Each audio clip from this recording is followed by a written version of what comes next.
Hey there, guys. All right, today we are back with some more geography now. This time we're on to Ireland.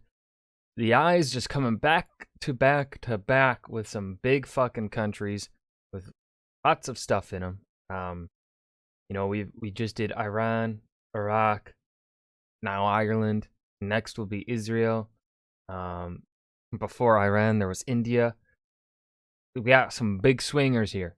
In terms of the countries that get a lot of views. Those unfortunately the smaller countries that are pretty interesting, like a lot of the African countries and Caribbean countries and Southeast Asian island nations. They're very interesting, but they don't get views. They're not popular.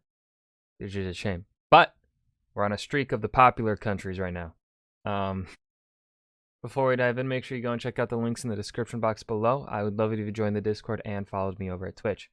Okay, and he's wearing a green shirt. I just noticed the green shirt. You know what? It fits. I should have worn the green. I'm not. I have like a blue shirt. It's kind of blue. It's like a dark, super dark blue, and then this is black. Let's dive in. Hey everyone, we reached the land of 1/8 of my own heritage, Ireland, which means I'm probably That's how you can tell he's American. When he starts speaking in fractions. a far-off distant cousin of our favorite Irishman, Potter! For those who don't know, Potter has helped us out in many of the animations in the past, and Potter has been such a great guy, so we decided to fly Potter out here to literally be in Potter's own country's video. Potter, you rock, man. It's pronounced Potter.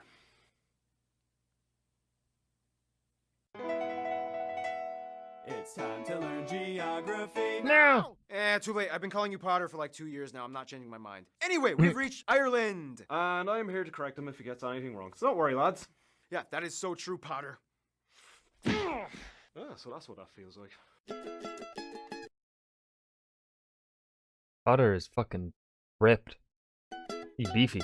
He's a beefy Ah, the Irish. Emerald. Look at him biceps. Well, Europe's rain shield, the McNugget. Ireland is loaded with McNugget. so many notable spots and regions. And there's a town called Dingle. First of Yeah. all, Dingle. Yeah. Ireland is the third largest island in Europe, located in the North Atlantic Ocean, separated from Great Britain by the North Channel, the Irish Sea, and St. George's Channel.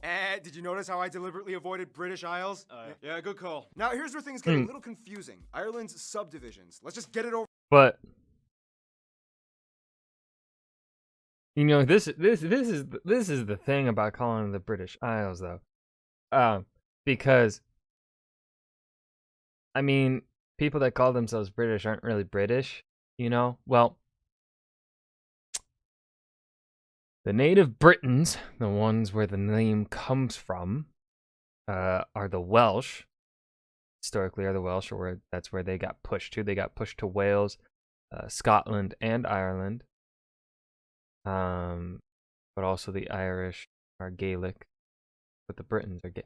It's confusing. There's a lot of subcultures in this fucking tiny ass series of islands, or well, two big islands.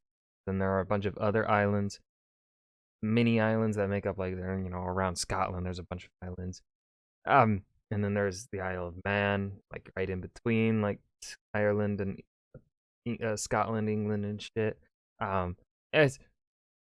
There's a lot of this. I don't like I wrote my thesis on the on pre-English England, kind of Anglo-Saxon England, and man, this place is just a fucking mess. Over with quick and fast. So when discussing the independence sovereign state, most people are referring to the Republic of Ireland, which makes up these 5/6 of the island. I just call it Ireland. And unless mentioned otherwise, This should be part of Ireland. this saying. is the Ireland we'll be mostly discussing in this episode. To this day, the last fifth northern part of Ireland here is actually part of the UK, and it doesn't even quite know exactly what to label itself. Some call it a province, some say it's a region, some say it's a constituent country, but the point is, the UK holds on to it. Which, as you can imagine, has created some interesting feelings in the past with the Irish. It's weird though, because the people here can choose their own citizenship, be it British, Irish, or both. On the west side, the North Ireland border just juts into the farmlands, ending at a small village called Manger, and provides a 7-kilometer wide corridor border to the town of Bundoran for the rest of the Republic to enter into Donegal County. And then you have the strange Penny Enclave right across the Finn River, with only 1/10 of a kilometre wide entrance that Ireland grabbed and is still part of Monaghan County. This, in return, gave a small exclave to the UK, an unnamed patch of land with only 3 small farming homes. The only way to get in besides swimming across the river would be by taking the most name-switched international road on the island, the Irish N54, which turns into the A3 highway once you cross into Northern Ireland. Then it switches back into the N54 once you cross into the exclave. Then it reverts back to the A3 again for about 2 kilometers, and then back to the N54 once you cross back into the God damn it. Just fucking give Northern Ireland to the Irish. Republic of Ireland. So literally it's like Irish, British, Irish, British, Irish. Or as I like to call it, my dating life.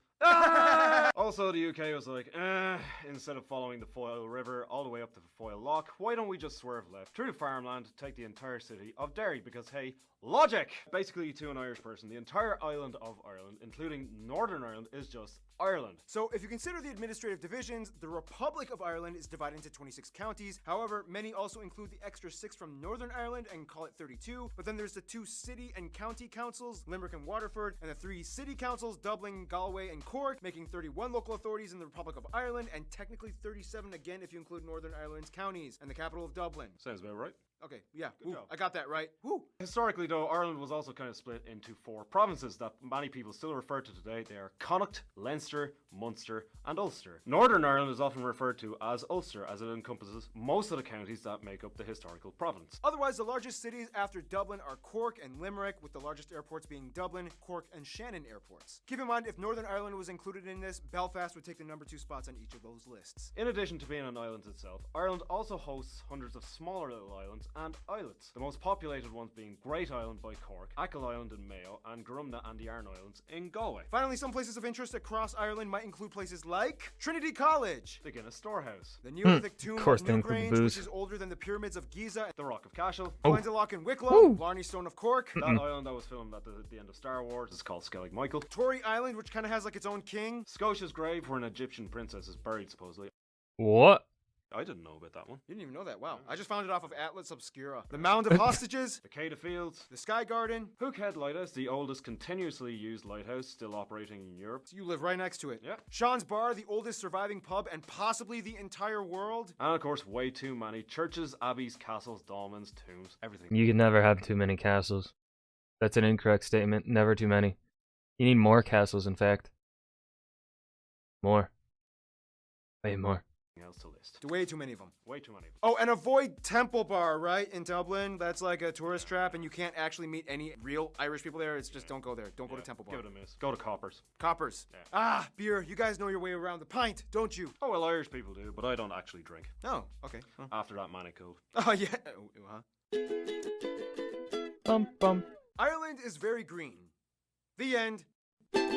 Alright, so there's a little bit more to it than that. Ireland is a post-glacial carved mineral and sandstone island with about 12 small mountain ranges, the majority of which are located in the north, west, and south. You'll notice looking at the map that the east coast of Ireland seems to be relatively smooth and straight, whereas the west coast of Ireland seems to be all choppy and serrated with inlets and peninsulas. Almost like if you took a ball of clay and just spread it across a flat surface in one direction. One direction. Anyway, the Yeah. tallest peak is Mount Carntool at about 1,000 meters, And the longest and most important river being the River Shannon. and a large lake on the entire island being Loch Ney in Northern Ireland. However, if we're talking about the Republic of Ireland, the largest would be Loch Corrib in West Galway. The west side is also home to the most notable natural landmark, the Cliffs of Moher, that rise about 120 meters Those are so fucking intimidating, dude. straight up from the ocean. Otherwise, you have the Sleevely Cliff a bit further up north, and in the UK's Northern Ireland, you have the Giant's Causeway, a series of hexagonal volcanic plug steps that just jut into the ocean side. I love how you say that. Hexagonal. Hexagonal. Hexagonal. Hexagonal.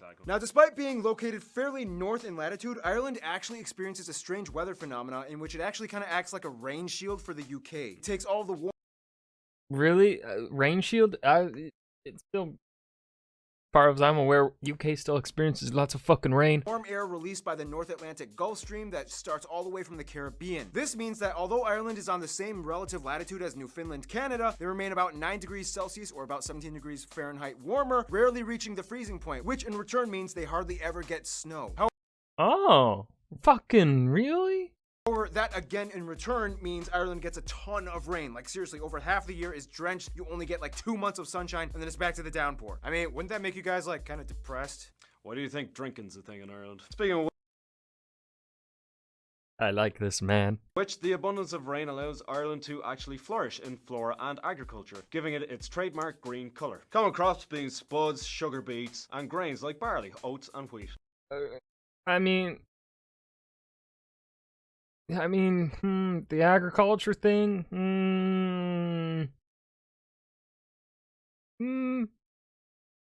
Land ain't suited. Like, yeah, they have a lot going for it that would make them very good for agriculture, but because they're small and very rocky, they're not good for agriculture. Which, as you can imagine, has a large portion that goes towards Ireland's most famous product, Or well, because the English took over the good lands and didn't let the native Irish have the lands that could actually grow good crops. beer.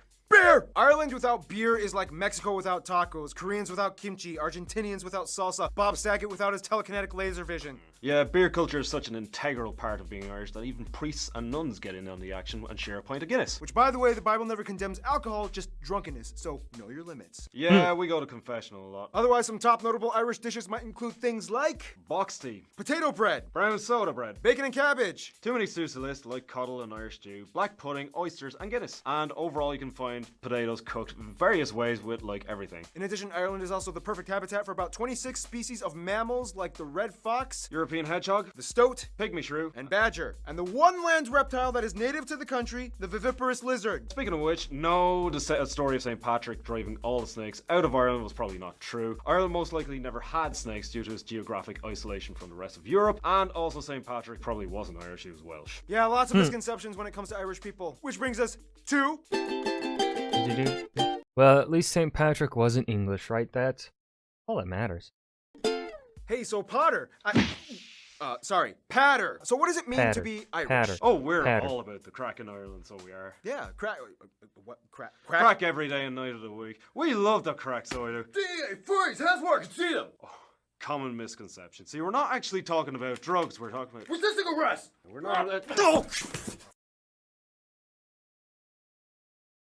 That wouldn't fly today. First of all, Ireland has about 4.8 million people, over 6 million if you include Northern Ireland, and has the highest birth rate in the EU. About 83% of the country identifies as ethnically Irish, whereas about 9.5% are white of other nationalities, whereas the remainder of the country is other groups like Asians, blacks, and who knows, probably some magical wizards or something. So the country uses the euro as their currency, they also use the Type G plug outlet, and they drive on the left side.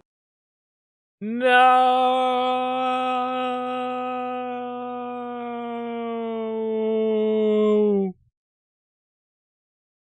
God damn it, Ireland. The road. Now, thanks to modern media, everyone probably has at least a little bit of exposure to the stereotypical Irish culture one way or another. You know, like Riverdance or Leprechauns or river dancing leprechauns. But there's an entire world to the deep-rooted Irish identity. First of all, the language. Technically, Ireland, or at least the Republic of Ireland, is a bilingual country that uses both Irish and English, although English is used far more often than Irish ever is. The Irish language is related to other Celtic-based languages spoken in Scotland, Wales, and to some extent Britain.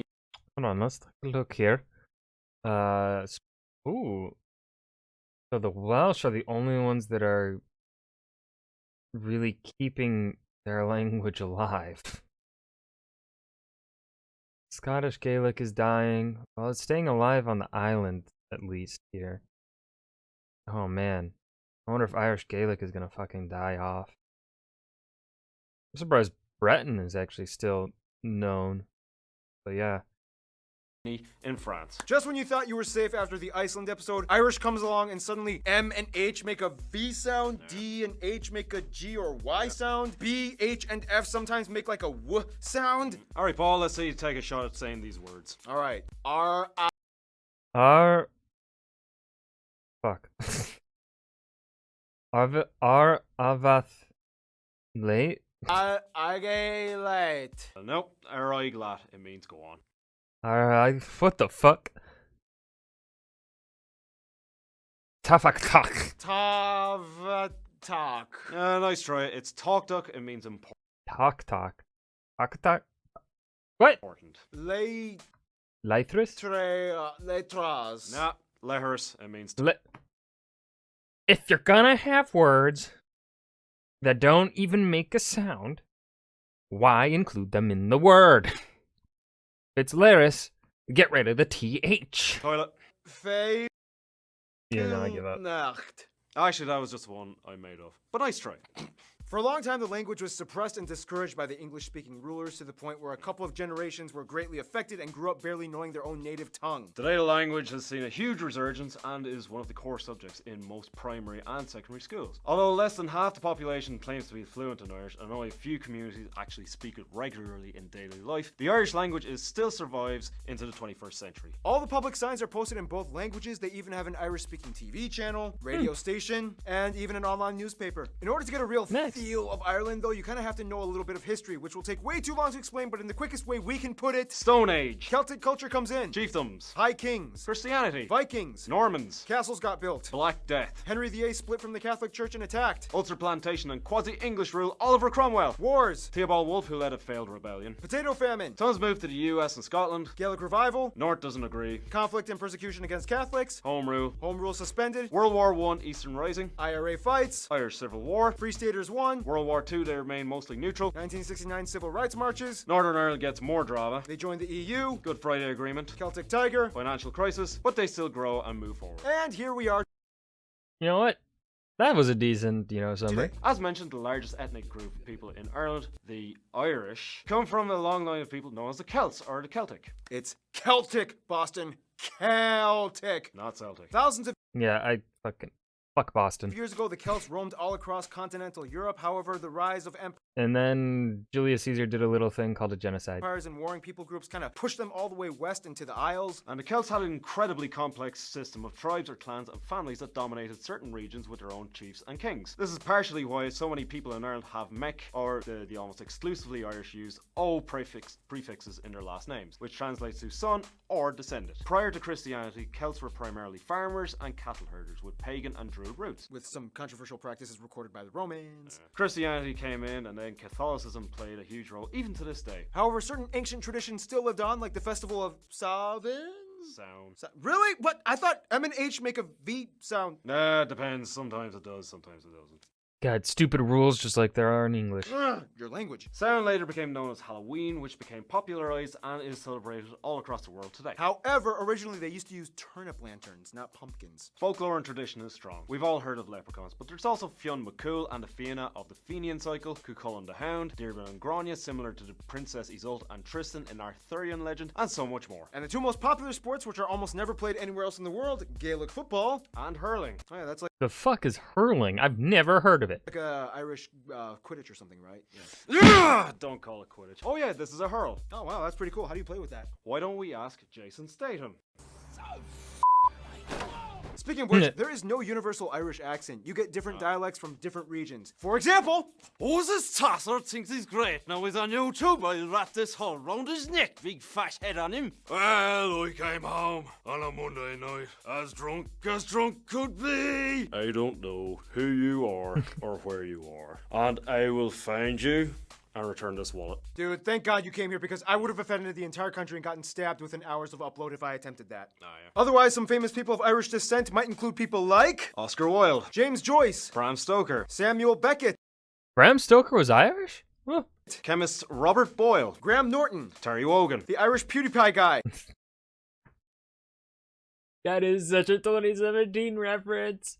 U2 and Bono, The Script, the Dubliners, Phil Lynott, whom I incorrectly referred to as Philly Knott in the Guyana episode. Sorry about that. No worries. the Cranberries, Enya, Hosier, the Rubber Bandits, the dude from One Direction, Colin Farrell, They spelled it wrong. Nihal. Cillian Murphy, Brendan Gleeson, Saoirse Ronan. I got that. Nail it, Maureen O'Hara, Richard Harris. and Northern Ireland, Liam Neeson. And Michael Fassbender is half Irish, so I guess it kind of counts. Yeah, some guy called Conor McGregor. Yeah, Conor McGregor. Oh, and according He was well liked. Well, what was he still liked back in 2017? He really isn't liked anymore. to that one Malaysian guy from Flag Friday, Westlife and Boyzone. Otherwise, we could go on and on about the rich, complex layers of music, dance, literature, symbolism, artifacts, traditions, festivals, clothing, customs, and legends, but that would take way too long, and if you want to know more, just watch any episode of Fair City or Father Ted. Or you could just like talk to an Irish person as well. Nah, TV's better. TV never gets anything wrong. Sure. In the meantime, Ireland's Never. Friend Zone in 3, 2, 1.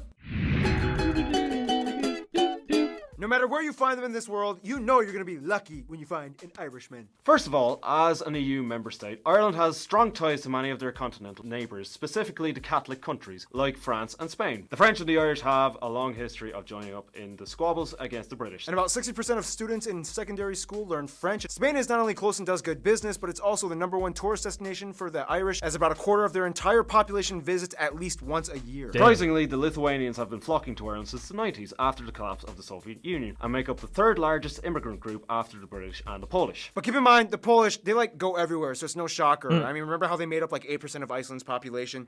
Now, despite the past drama, Ireland gets along pretty well with the UK. Well, it only takes like 3 people to make up 8% of the Iceland population, so. A lot of their imports come from them, and the Irish are an almost integral part of the common British atmosphere, as so many of them live there. And nonetheless, the best friends of Ireland would actually probably be Scotland in the UK and the USA. Scots and the Irish are Celtic brothers that have shared cultures since the beginning, as well as some of the same strifes and struggles. Tons of Irish moved to Liverpool after the potato famine and were generally welcomed by their cousins. I mean, horrible accents aside, have you seen that one scene in Braveheart where the Irish mercenaries backstabbed the British and joined their Scottish cousins? Yeah, like that, right? Yep. Yeah. The USA, though, is like their favourite younger cousin, who is a lot bigger and stronger. Not only do about 30% of their exports go to the US, but after the potato famine, hundreds of thousands of Irish came flocking into Ellis Island, and to this day about 35 million Americans claim to have either partial or full Irish heritage. The largest concentrations on the East Coast in New England. That's about 7 times the population of Ireland itself. It even got to me somehow. Thank you, Grandpa I never met. In conclusion, I'm actually gonna give this to you, man. Take it away. Thank you, Paul. In conclusion, Ireland has had to Conor McGregor its way through war, famine, economic recession, terrible leprechaun rapping, and Gerard Butler's horrible accent in P.S. I Love You. Seriously, Who the fuck? Where do they find these movies? I haven't heard about what? man, you're Scottish. It shouldn't be that hard. But through all that, we've managed to be the coolest kid on the block, despite a few emotional issues here and there. We're pretty rad, if I say so myself. Go on, Ireland, you beautiful, drunken mess of a nation, you. And you know what? In honour of your 1/8 Irish lineage, I've decided to bestow on you the title of Kind of Irish, I guess. Here's 1/8 of an Irish shamrock, tied on with a piece of sellotape. Wow, thanks, Potter, even though I always get your name wrong, so yeah. You do. Patter. Oh. Title revoked. No, okay, come on. We've been through this. Okay, so it's like ladder, but patter, right? Patter, right? Patter? Better. Score. Stay tuned! Israel is coming up next. Oh, this is going to be good. Oh god. Oh, that was the reaction. He was like, the moment he heard it, he was like, oh, that. Yeah. Okay. This was a decent episode. I was having trouble kind of hearing Patter. And I think it's just because, Patter is not someone that, when it comes to making YouTube videos, you kind of, Barbie is very good at enunciating his words and making it very clear what he is saying. And not everyone can do that.